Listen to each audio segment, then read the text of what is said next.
This podcast is the sole property of Proud Sports. Our thoughts and opinions are our own.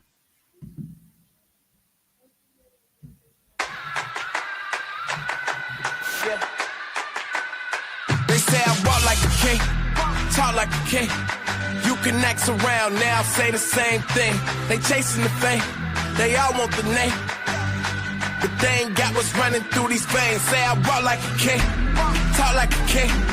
You can act around now, say the same thing. They chasing the fame, they all want the name.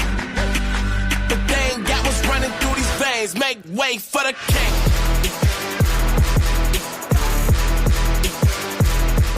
king. It's a special edition Proud Panthers podcast, and I am Steven. Thank you for joining us as always. Part of ProudSports.com, PROWLED, sports.com.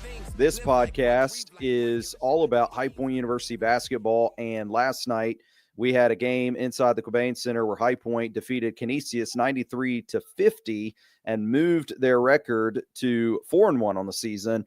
And honestly, after each and every game, we like to host a Spaces where we invite fans to come and be a part, to converse, talk about the game, share feedback and thoughts, and ask questions. And Elon had a tough night last night and a tough day today. If you know how X has gone starting this morning, it was shut down, messed up, and honestly, our Spaces last night was very much the same. It was not something that was very successful, kept glitching. And so, honestly, I gave up, called it quits on that, and decided, hey, let's just go live at another time. So we are live on X right now, as well as on YouTube, but all of this will be recorded, so that way people can go back, revisit, share with friends. And we're going to be diving into that win against Canisius coming up in just a second. High Point University, the premier life skills university, is ranked the #1 best-run college in America by the Princeton Review. Employers value HPU's real-world preparation. Students love unprecedented access to global leaders on High Point's inspiring campus. And parents appreciate HPU's God, family, and country values. Choose to be extraordinary at High Point University.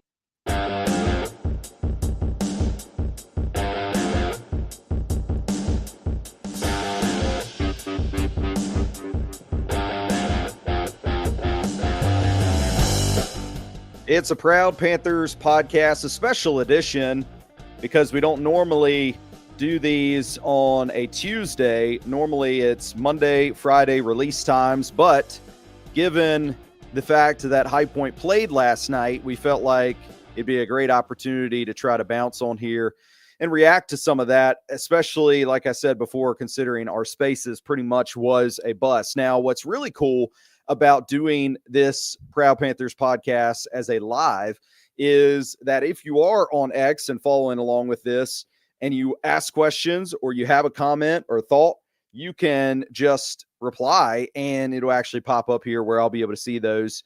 And we'll definitely be happy to do the same that we try to do on the Spaces, which is just interact with the fans and get involved a little bit. But I really wanted to get into the game last night that High Point had where they beat the Golden Griffins. It was a win that moved them now to 4-1 on the season.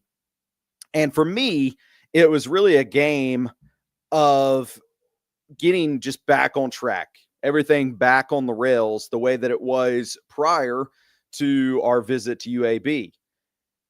We had a team that was very well balanced with regards to, I think, what Coach Clayman wanted the MO, the DNA to look like before we went and played UAB. In my mind, what that was is it was a team that 1 through 5 would be very skilled with the ball, that 1 through 5 also on the offensive side, everybody can shoot the ball decently enough that it's not like we just have somebody hung out at the rim.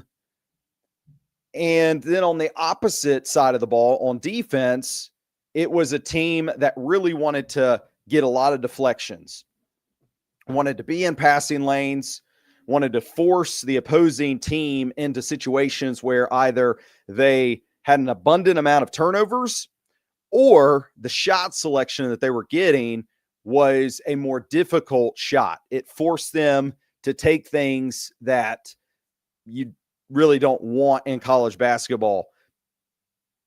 Could be a contested long-range shot.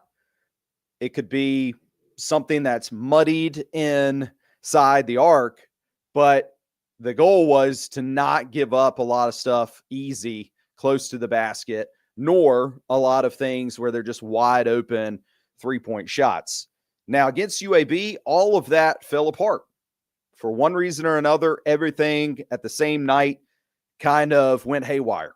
And honestly, Coach Clayman, when we visited with him on the Proud Panthers podcast earlier this week, he took a lot of that blame. You can go back and listen to it. He felt like preparation for the game against the Blazers, his staff had shared with him that maybe they went a little soft. Maybe they didn't really try to keep the pedal pushed down on the guys, getting them set for that game. So last night against Canisius, I really felt like a lot of those cornerstone attributes of this team were back in place. Now, I would be foolish if I didn't mention that Canisius and UAB are different caliber programs. Canisius is a Division I program. They're out of the MAC conference, but they, in Ken Palm rankings, are very low. And last season, they had a pretty rough go. And in the MAC conference, they're also projected not to be a very high finishing team. So it's not like they're on par with UAB as an opponent, but that doesn't mean that you still can't get some results out of the game that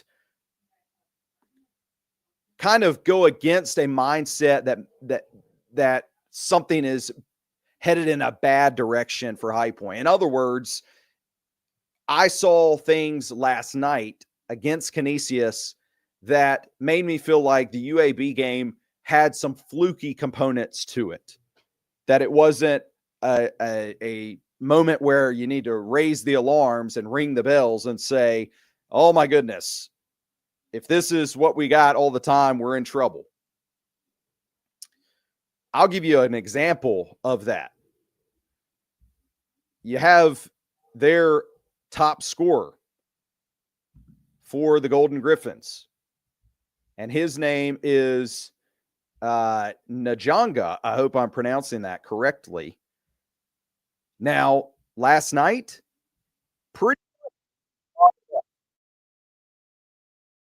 you'll have to forgive the ad. Pretty much Najanga bottled up last night.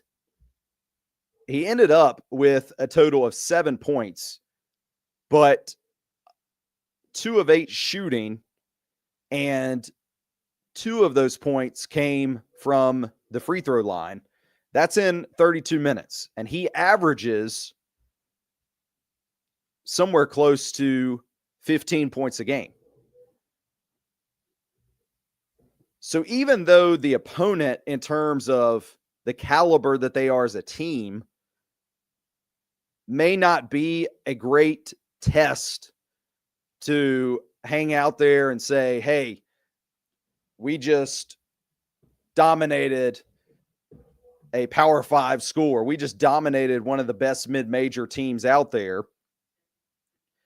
Even though that's the case, you can still take little things from a game like this and say, okay, even though the opponent may not be as strong, we obviously did what we had to do, a 43-point victory, which actually, that is the most points in terms of a win margin that High Point has had against Division I schools. So we set that record with that game last night.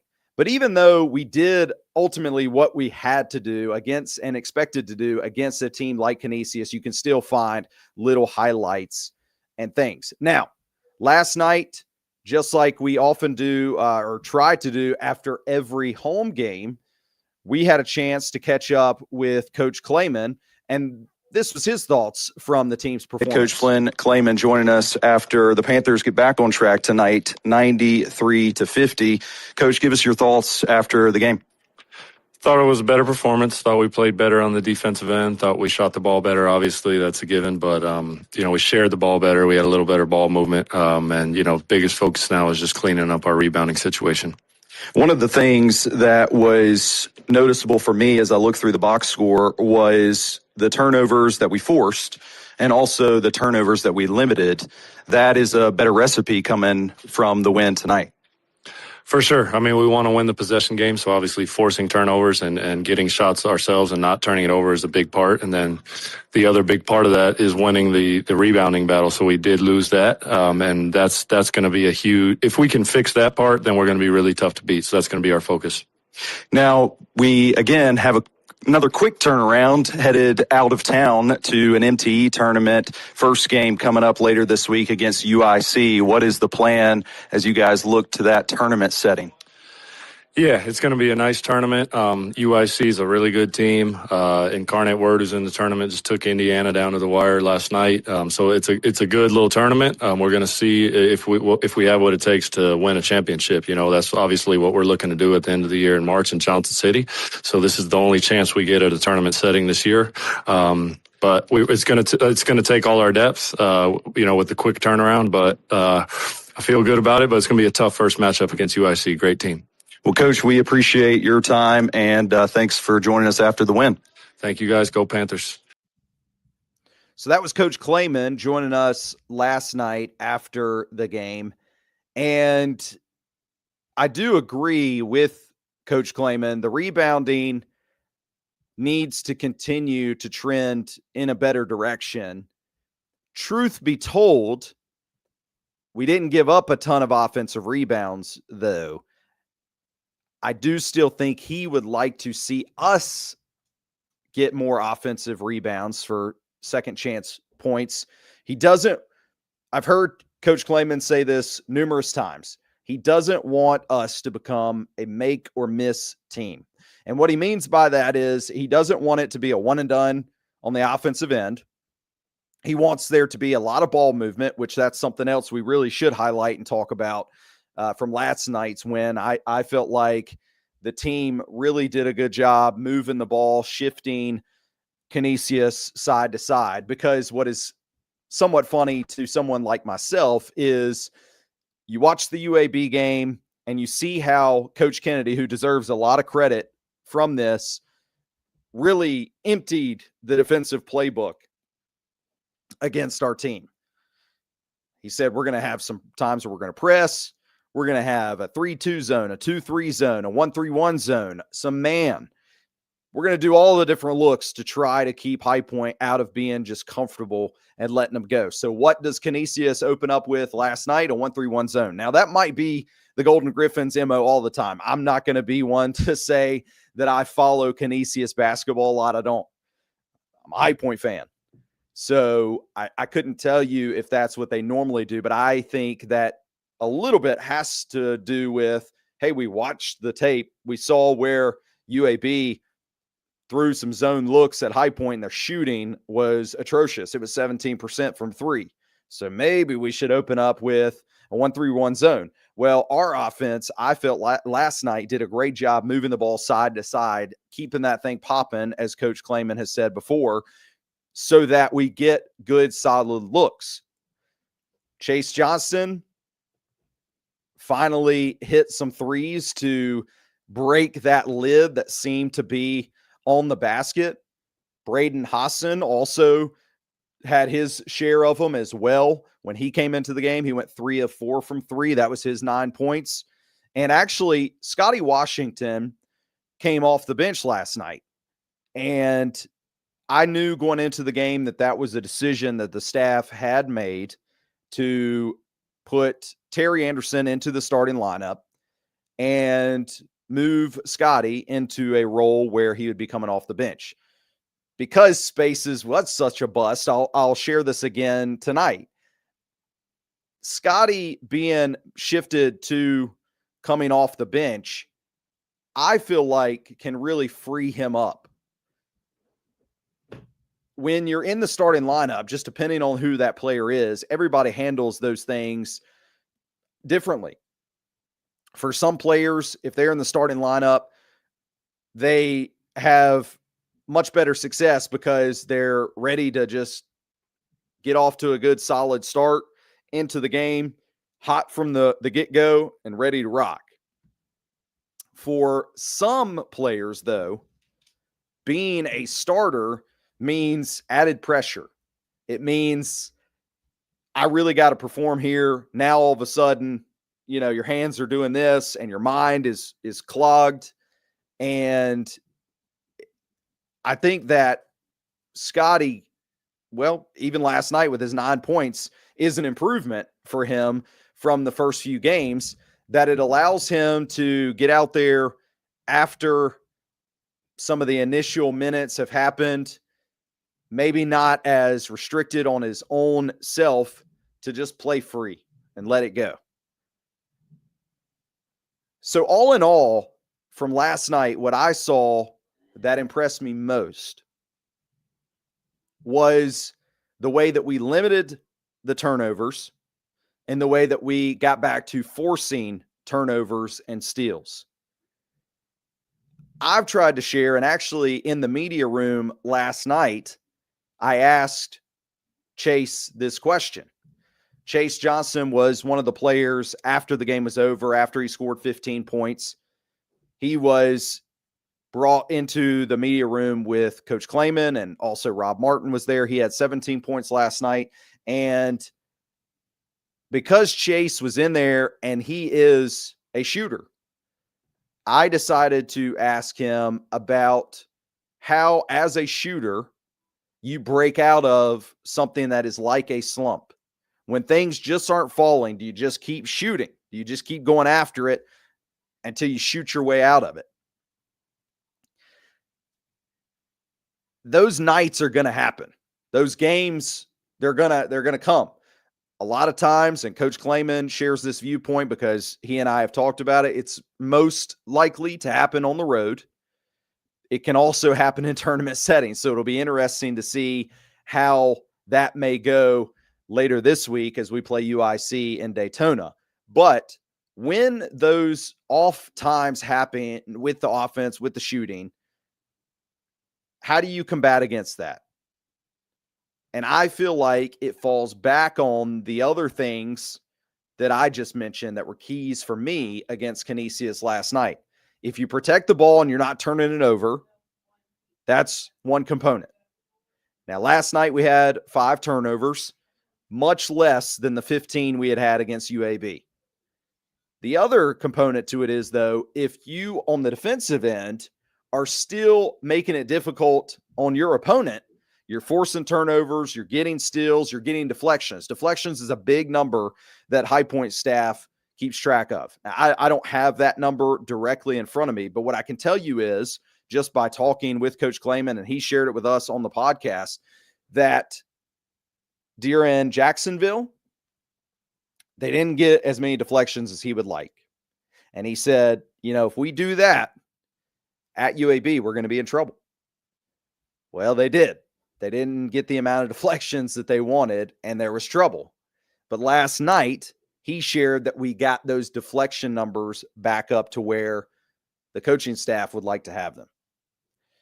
Those are the things that are going to make us competitive, even when it's just an off night in a lot of ways that you would like it to not be.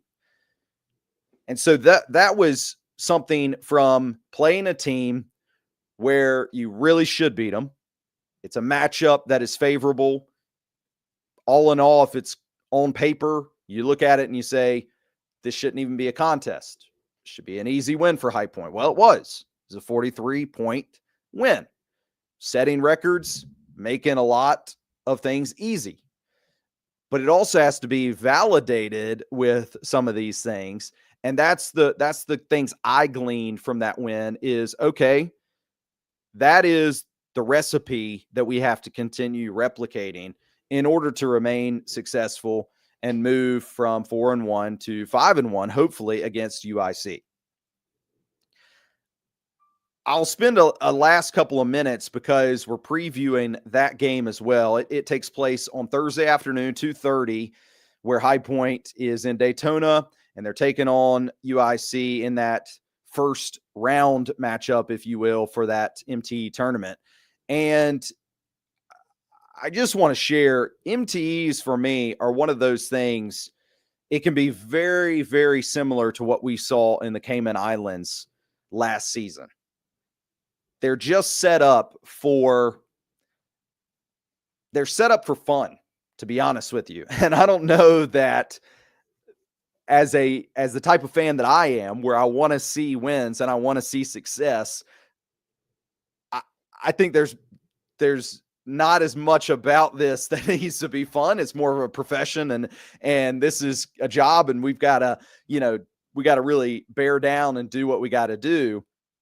Kind of goes back to Coach Clayman saying that his staff share with him he doesn't need to go as easy in preparation for some things. And I'm not saying that they are for this MTE tournament, but an MTE tournament really, and I've shared this, I'll do it to ad nauseum, it's taking college age group of guys out of their normal routines and expecting them somehow to remain consistent and remain professional and remain doing what is required for the best success, the best outcome. And in order to really do that, if you're in the Cayman Islands or you're at Daytona, I haven't been to Daytona very often, so I can't speak to that as much, nor have I really been to the Cayman Islands. But the Caymans, obviously a very beachy scene. And last year we've had questions here on the Proud Panthers podcast about this, or on Spaces after that. Hey, there's pictures of our guys out on the beach and they're relaxing and they're doing that stuff. Well, honestly, it is what you signed up for with the MTE tournament. It's what you're going to get. You're going to a place that you're normally not at. These players may have never even experienced something like this, and you're asking them not to go out of the hotel room. You're asking them not to do anything else other than just be stuck and locked away in a basketball gym. It's just not going to happen. It's a dream. That's a pipe dream. What really is going to happen is they're going to, play basketball games that I think the team views as important. I know that Coach Clayman would view these games as important. It's everything right now is preparation for March, preparation for later. And so a tournament like this does help with that. You're playing a couple of games in just a few days' time against different teams. And so it is really good opportunities to work on scouts against different teams in a shorter period. It's good opportunities for spreading out the depth of a bench and saying, okay, we got to get through 80 minutes of basketball over 2 or 3 days. So we got to really work our guys and use them strategically here. So all of that is good prep. And I think that is realistically what will happen with our High Point team when they're at these tournaments. But at the same time, I also know that what is happening is they're going to enjoy themselves. They're going to do a little sightseeing. They're going to go out and eat at different places. The players may get a little bit of free time to go do whatever it is that they're going to do. And all of that, in my opinion, I hate to be like the Grinch here, but it leans heavier on not necessarily being as successful as you normally would be against the same opponents in your home facilities, or maybe even at their facility. So I'm interested in seeing how that plays out for us this season. Now, last year with the Caymans, it didn't work out so great. And Vincent Brady, who's on this roster, can tell you how that didn't happen for High Point. So we're hopeful that maybe he can share some wisdom there with the guys, and we can try to change the results this go around. We'll see on Thursday with that first game.